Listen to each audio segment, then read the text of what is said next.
My name is Graham Press. I am the founder and director of the Stone Soup Group in Seattle. I'm also a research fellow at Seattle University in charge of the Seattle Vehicle Residency Research Program and a project manager, a project coordinator on the project on family homelessness. I was homeless as a teen, and so that kind of developed the interest in me to help out. I also had my son when I was 18, and so I had a lot of experience dealing with DSHS and AFDC at the time, Aid for Families with Dependent Children, I think it's what it was.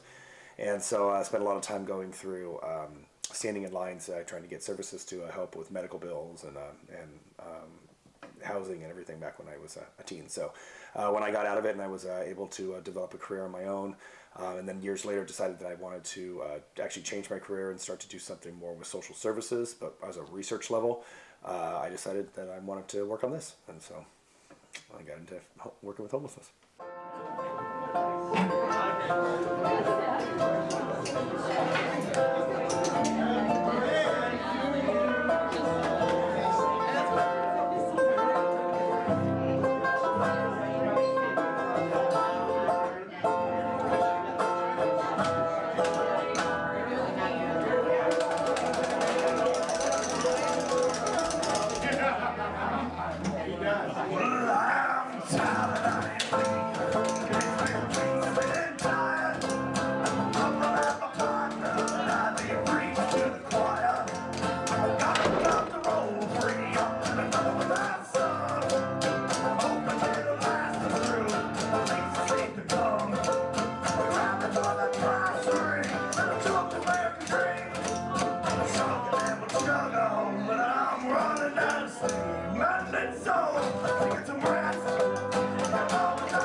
My honors thesis work at the UW was about people living in vehicles, and so I decided to write an honors thesis about this and started living in an RV to understand what it was like, doing participant action research, and started to find out kind of what the emergent questions were, and then from that developed a larger research program once I graduated, and then was hired by Seattle University and through a private donor to develop that into a full research program. Well, vehicle residency represents the largest category of people who are living unsheltered in the city of Seattle and in King County.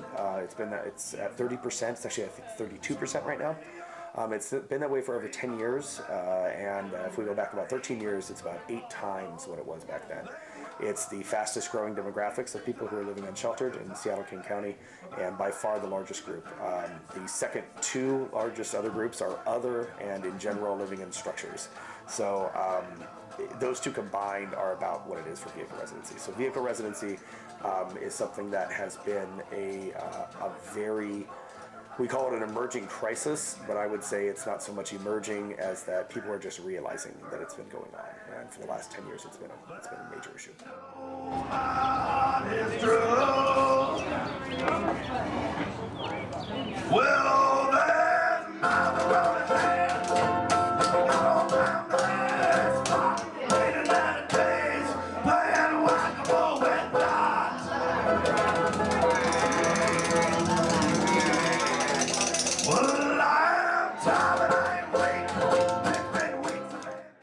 The Stone Soup Group is something very different, but it started years before that, actually, back when I was at the UW, I think before that, and we started doing a Thanksgiving in the Ballard area, doing basically a large potluck with a lot of the punk rock community, and kind of an orphan Thanksgiving for those whose families weren't in the neighborhood or area or they weren't from the area.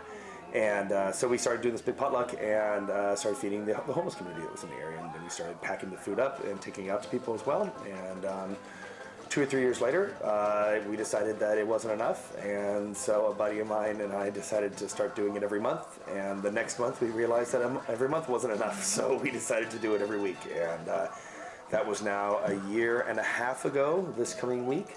And every Sunday we've been there. So we're there every Sunday under the Ballard Bridge at 5 to 6 in the winters and 6 to 7 in the summers. part of what I think makes our group kind of special is that we're a non-religious and non-political group. We had actually started as a member of of the Food Not Bombs organization, or kind of semi-organization, and we were developing or had our meals that way, but they were of course all vegetarian and vegan, and we got a really good donation of meat, and a really steady one, and we found that people really wanted meat, and so we started making meat meals along the side of the vegan meals. You know, doing what you love is such a rare thing, and it takes time to get there, and we fail so often in our search for that, but it's always worth it. That the joy in your heart when you can not only find your own happiness, but when you can enable someone to have happiness and even to create happiness in another person, that is more valuable than any paycheck. And I encourage anybody to just do that. That as you go through this life, remember that I spent a lot of time building a career and made good money doing program management, and I hated every day of it. And losing a family and a divorce later, it took that to realize that I needed to find out what I love doing. And I encourage everyone to do that.